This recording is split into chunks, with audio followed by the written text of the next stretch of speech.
Well, hello there. Happy Wednesday and happy hump day. It's Tisha back with Tisha Talks, and you are tuning in. I have a special guest. Let me just throw this up on the ticker, Mike Leeds. He's head coach, speaker, author. He's out here in Arizona along with me in the Scottsdale area. Today, we're talking about effective data gathering. And this is all about asking better questions, especially in the sales process. But before, Mike, we get going, I have some shout outs that I want to give and some special announcements. Big shout out to the Mighty PC. If you are looking to upgrade your computer, you're looking for a refurbished PC and to save some money, the Mighty PC and Ken Chan is your guy. And of course, James Christensen out at Gateway Bank is also a sponsor of the show and the upcoming Social Connect. Yes, my event Social Connect Phoenix is on its way back September 21st at the Forum in Chandler. So you'll be sure to want to check that out if you are in the area. We'd love to have you. And last but not least, I have a masterclass coming up on September 2nd. If you are kind of curious about branding and what some of the common mistakes are that people are making with their personal brand, I encourage you to check that out. It's I'm giving a lot of freebies and giveaways and things like that for being a part of that. So this is the link where you can grab it at masterclass.tishamarieEnterprises.com. All right, Mike, so good to have you. Welcome to the show. Oh, thank you. Thank you for having me. Always great to see you. Oh, I love it. We have fun. Yes, we have a lot of fun. And if you are tuning in, just like Conrad is here, Conrad's in the house, Norma Strange. Oh my goodness. Do you know Norma Strange, Mike? Yeah, I know. Norma, she says, hey girl, good to see you live on here. Yeah, it's good to see you too. If you are tuning in, just like Norma and Conrad, say hello, say where you're from. If you have any questions around effective data gathering, and I hope you do, then make sure to drop those in the comments too. But Mike and I, we were just talking about this in the green room. Mike and I go way, way, way, way, way back. Even way, way, way back. Mike was one of the. I had hair back. Yeah, you had hair back then. Mike was one of the very first entrepreneurs I ever met. Okay, so and Norma, same thing. Norma's out in Kentucky. When I started in business back in 2004, I went to ASBA, the Arizona Small Business Association, and Mike was there. You were teaching classes. You kind of helped me find my entrepreneurial way. And then we've just really kept in touch since then and have grown to be great friends. And we've done some parody videos, our Salesy McSaleser video that we did not too long ago. So that was a lot of fun. That was a lot of fun. So I was the victim and Mike was, what was your name again? Philip Hamilton? The slippery salesman. Yes, Philip Hamilton. Philip Hamilton trying to sell me on. Yeah, and you got to watch the video to understand the play on the name. Oh my gosh, it was hilarious. Mike just had me busting up. I was about ready to spit my drink out because we were just having such a great time. And we were talking about sales, which is Mike's passion. Like this is what he does. And today I really want to get into this topic of effective data gathering, because what happens is we get on these calls or maybe we're meeting with a person, and they might be a right fit client for us, but we just because maybe we're not doing the right things. And right. So, Mike, I have a first question for you. Are you ready for it? I'm ready. Okay. So what are some of the challenges and mistakes you see that people are making in business when they're trying to make a sale? What are some of the things that you're like, oh, stop. Okay, well, first of all, even before I answer that, and I will answer it, sales is a process. So if you think of a face of a clock or a watch, and I'm talking about an old school clock, the one that has numbers on it, you're just moving from 1 to 2 to 3 to 4.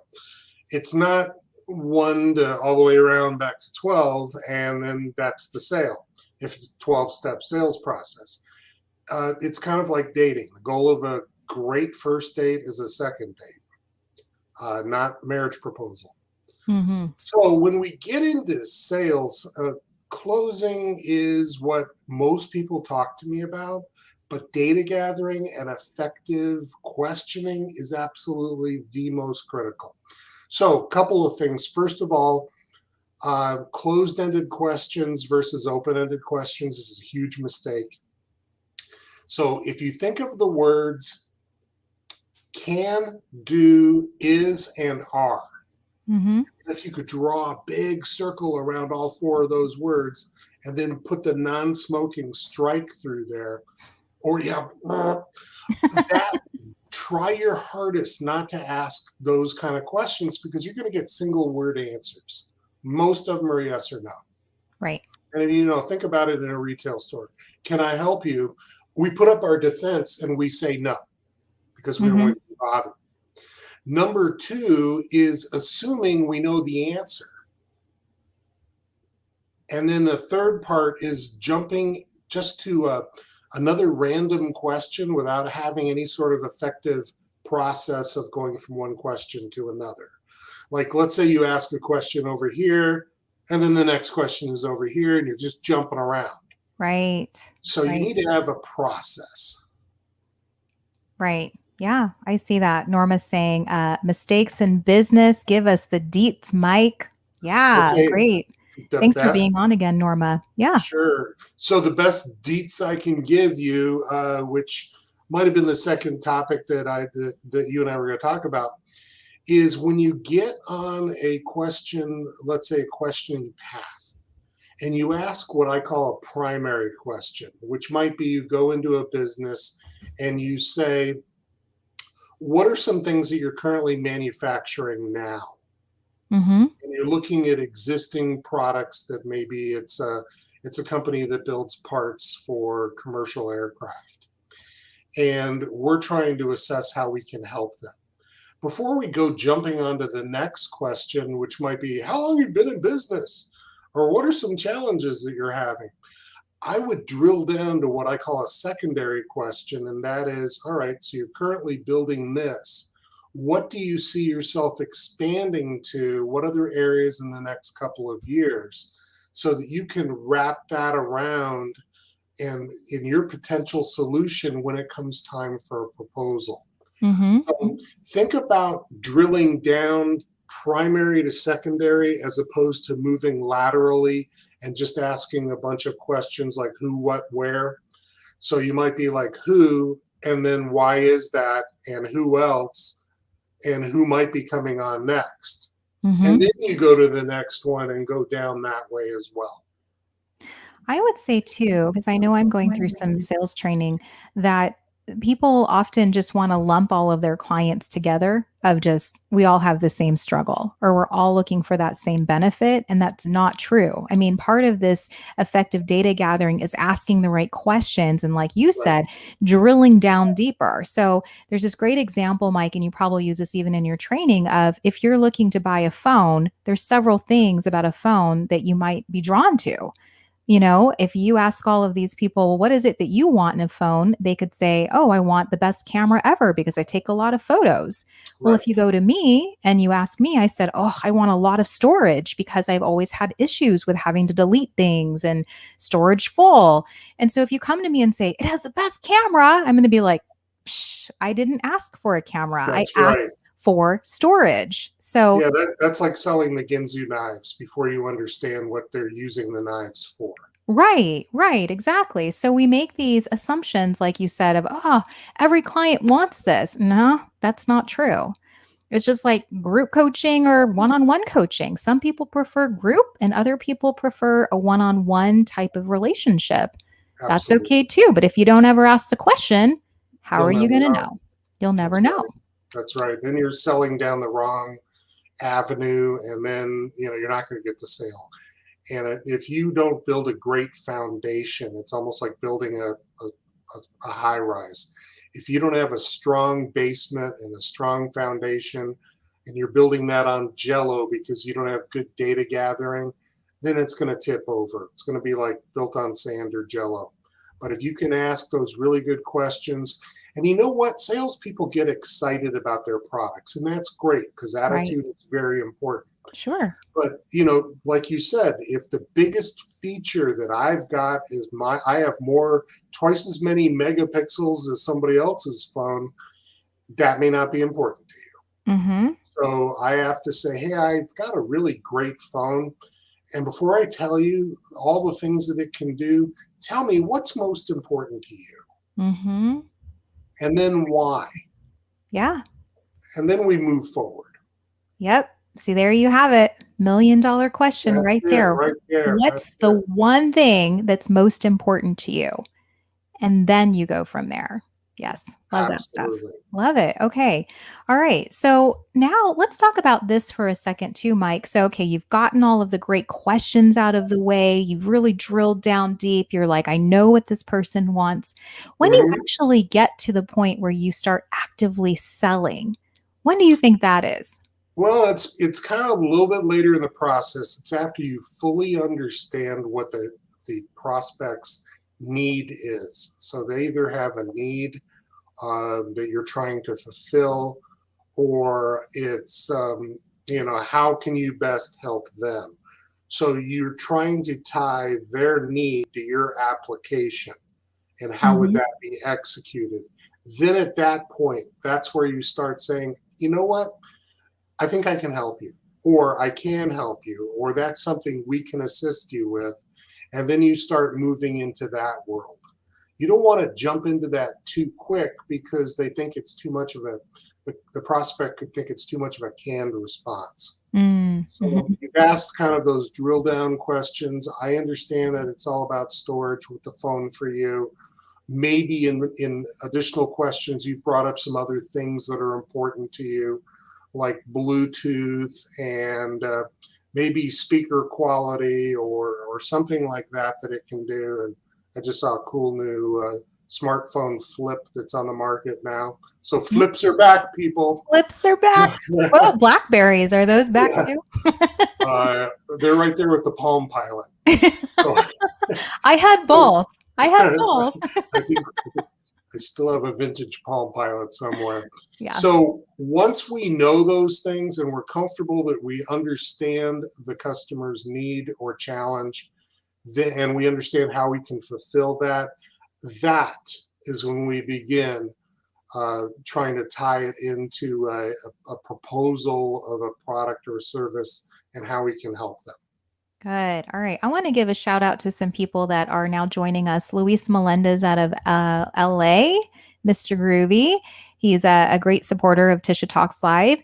Hi, Tisha. Mike, what great information. Solid. Thank you so much, Luis. I know Conrad, Nat Handler, they've also joined us too. Thank you so much.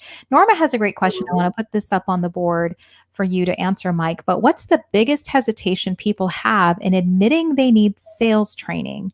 And what's the one thing you look for to help someone with your support? It's a great question. It is a great question.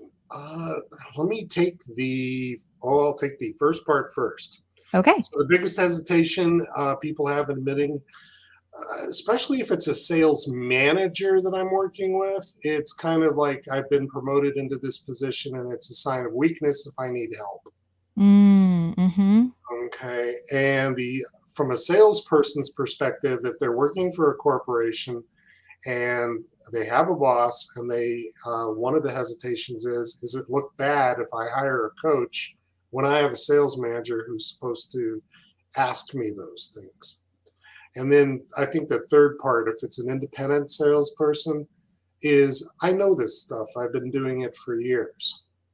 Mm-hmm. And, what's this guy going to tell me that's new? So the second part of the question, I'm looking at what their process is, what are some of the challenges that they have in executing that process. So back to my clock analogy, what are they doing, how do they do it, and is it a successful repeatable process, because you want to make sales like second nature. Right. So those are the questions I would have for them to then determine how I best could assist them in saying, all right, here's an area that potentially we could chat about. What are your Mm-hmm. thoughts on that? And then at the end of the day, it's kind of like ROI, return on investment. If I can help them just sell one more thing, what's that worth to them? Mm-hmm. See, because in my world, I can get fired tomorrow. So if I'm not providing value continuously for my clients, I'm out of a job. Mm-hmm. So and that's the way sales should be. Sales is black and white. My friends in marketing and my dear friends in marketing, their world is 50 shades of gray, uh, so to speak. My world is black and white. You're either selling or you're not selling. Right. Right. And Norma and I know this because we used to do some marketing together as well. So yeah, 50 Shades of Gray. That's our life. Yeah. Boy, did my wife love that book series. Oh, I loved it too. I loved it too. Actually took my mom to the movie. Oh, that's racy.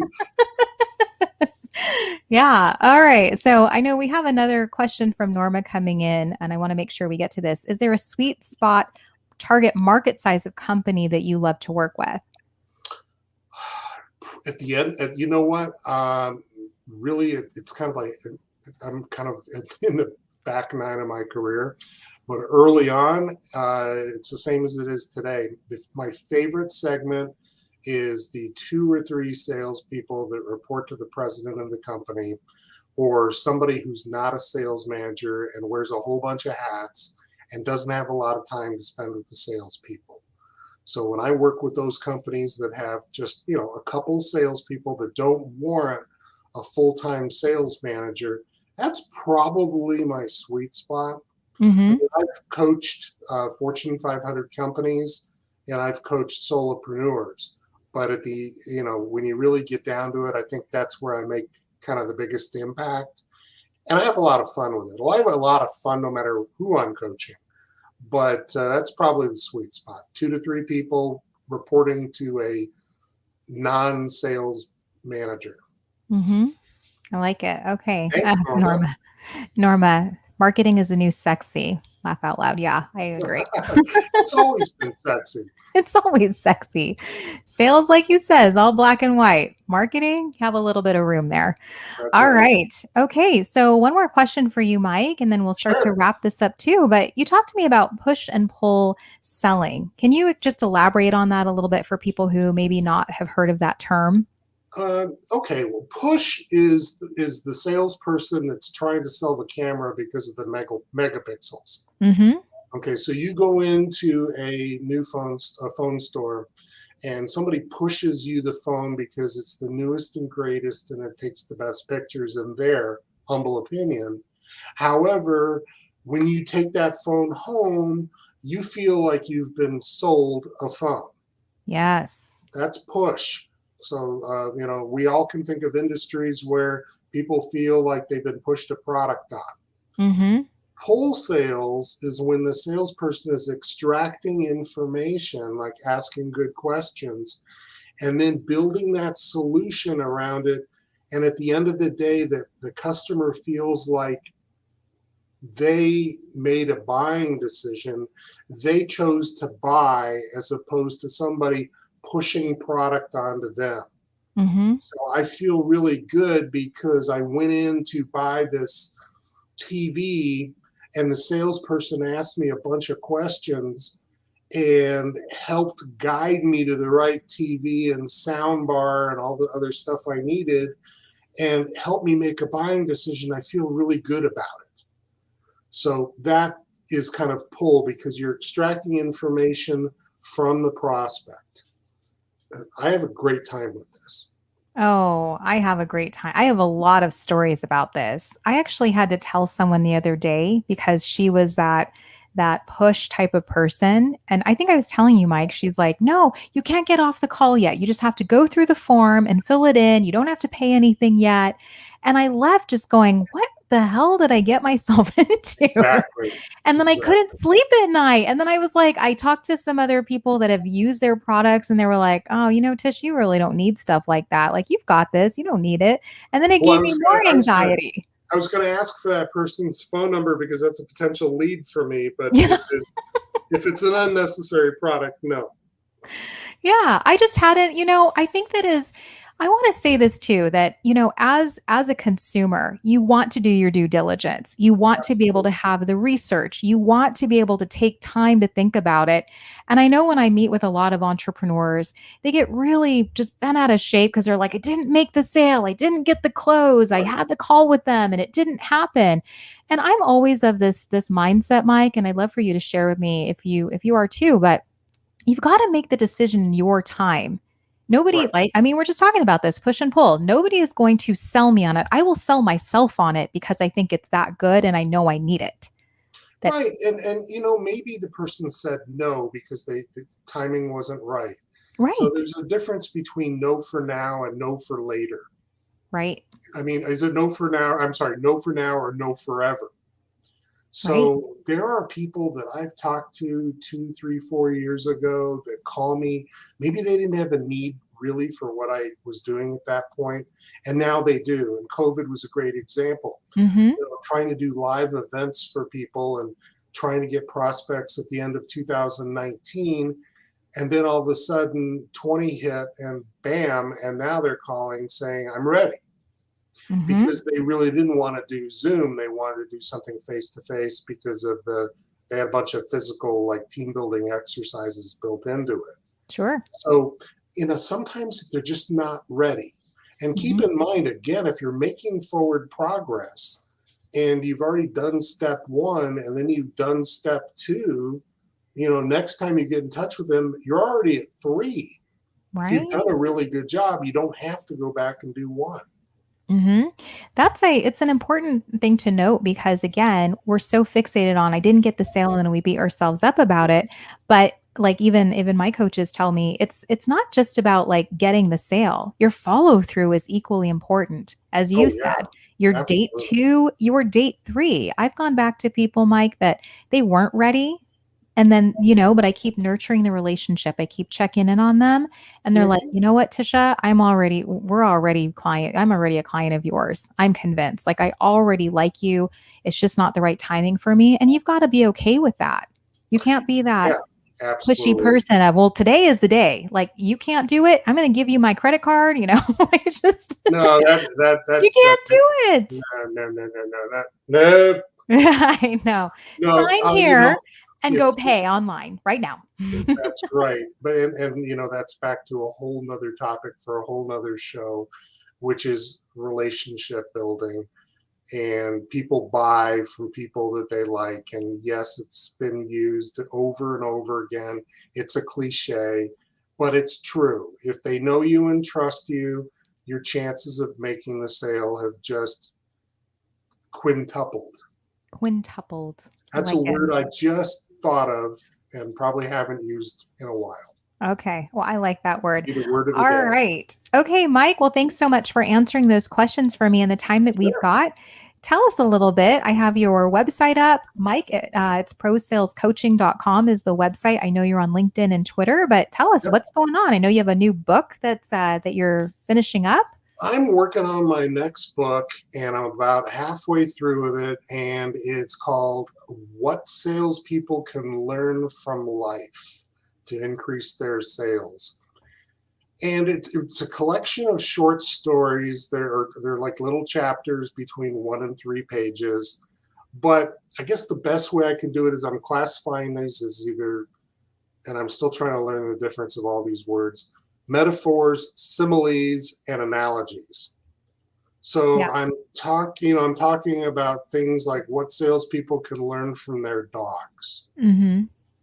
And that's one of my chapters. And I talk about how I could be at the other end of the house and I crack a banana. Okay. And my dog comes running because there was a time where the banana dropped on the floor. And then once something drops on the floor, it becomes part of the dog's life. Mm-hmm. So, that's of interest to him. If he heard me snap a piece of celery, he knows the difference. His ears are going to go around, and then he's going to say, that's not for me. So then I would tie that whole story or that paragraph into what a salesperson can learn from that they can apply in their daily life. So I've Yeah. had a lot of fun fun with this. I've got what salespeople can learn from EMTs, from surfer dudes. I've got tons of them. And some of them I just kind of come into my mind while I'm driving around town or I'm just watching other things. It's kind of like you see a dirty truck with a sign on it advertising a landscaping company or something. I should, or how about a car detailing company? And you're like, Mhm. I don't think so. Mhm. So what could I learn from that? And how would I apply it in my daily life? You So it's can been a learn. blast to write, and it should be out next year. Nice. I was going to say with the car dealing company that has a dirty car and a nice sign that it's yeah, they need to get back to sexy marketing. That's what I would Well, say. sexy marketing, and then a bunch of realtor signs on yards that are trashed. Yeah. Oh yeah. Hey, go the extra mile. Like that is your first impression, right? Like when you Absolutely, see that, first impressions are huge, huge, they especially are. when you get to that first date as well. So if any of your listeners have any like interesting stories or something they want to share, that'd be awesome. Yeah, well, good. Okay, so any Next, other oh, next year when you have it yeah, up. Okay. okay. Anything else, Mike, that you want to share before we wrap up the show? Hey, I love what I do. I love what I do, and if I can help any of your listeners or anybody watching, please get in touch with me. I love helping Awesome. salespeople. Well, there you go. That was the biggest mistake, or not, I guess, misconception I had. Mike, is I remember talking to a friend, and I was already in the entrepreneurial world, and I was like, I'm not a commission salesperson, and he just looked at me like, "What are you nuts?" And I was like, "What do you mean?" He's like, "You work for yourself. You are a salesperson." Exactly. Everybody, if you, if there's anything that involves any sort of selling and you're talking about it, you're a salesperson. Yeah. So Yeah. even the person that answers the phone at a corporation is in sales because they're the first impression. Sure. So we're basically all in sales in one way or another. We are. Some of the best salespeople are accountants and doctors. They want you to come back. Mm-hmm. Very true. All right, good stuff. All right, well, thank you so much, Mike, and thanks to My everybody who pleasure. tuned in on this live and also who is watching the replay. I will just say this. Mike, I've known for a good 17 years. It's coming up on 17 years in September when I first launched my very Wow. first company. I know it's so crazy. Now it's like 5 years later, or 5 years, five businesses later. And Mike and I are The still dog years. I know it's crazy. I know Norma, I mean, same thing. We've gone way back in time. And yeah, I mean, this is the relationships that we have. But I can tell you this, if you were looking for sales coaching, I'm going to give Mike a shameless plug. This is the Aw, guy. This is the guy to go to. He's been doing it for so many years. He left his corporate gig way back when at Granger, right? And AT&T yeah, and Granger. Yes, yeah. Yep, I've actually referred clients to him you as have, and I well, appreciate and yeah, he's done some speaking gigs for me, and I can think of nobody better than Why, to go thank you train very with. much. Thank you. Of course, of course. All right. Well, thanks so much, everybody, again for tuning into this live. I hope you got some great nuggets. If you missed some of it, you can catch the replay on my YouTube channel at Tisha on YouTube, bit.ly/Tisha on YouTube. The link's streaming at the bottom. And if you've missed any of the other ones, you can subscribe and check it out there. And until next week, I hope you have a fantastic rest of your week and weekend. And I'll be back on September 1st. I can't believe it. September 1st. Mike and I were talking Great. because you're a September birthday as Yes, well. both of Yeah. us. Yes. So happy birthday to the Virgos and the Libras coming up next month. And yeah, I'll be back September 1st with another episode of Tisha Talks Live. Thanks, guys. Have a great night. We'll see ya. Bye. Bye.